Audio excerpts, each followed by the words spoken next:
tinaas ko na yung kainan nila kasi may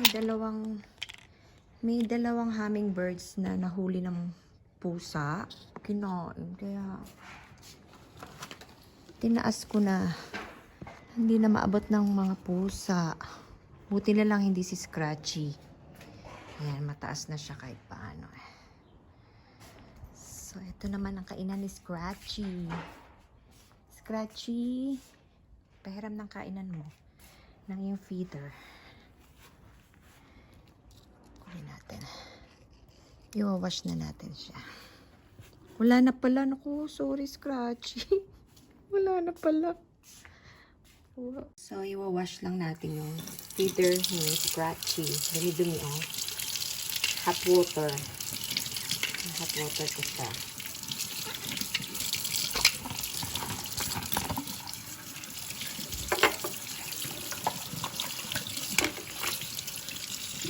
And soap.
See, para ako may baby, diba? Ito yung ginagamit ko na nectar for Scratchy, saka sa mga hummingbirds sa labas. May measure lang natin. Ay, may tubig pa. 1 part sa 4 parts of water. 1 part of this to 4 parts of water.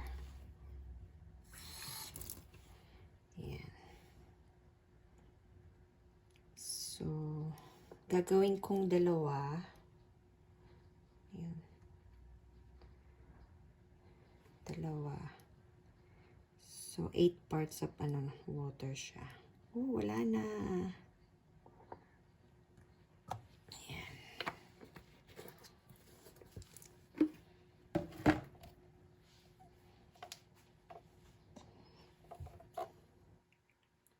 So, 1, 2,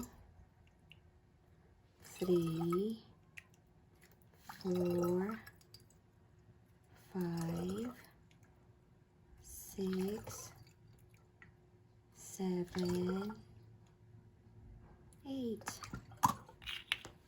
Ayan. Sama natin ito.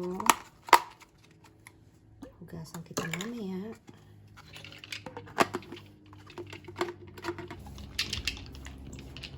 Sandali, hindi pa ako tapos. Sinishake ko pa. Hindi na siya makapaghintay, guys. Katuwa naman si Scratchy. Scratchy, ah. O, eto na. Halika na rito. Kuchi, kuchi, kuchi.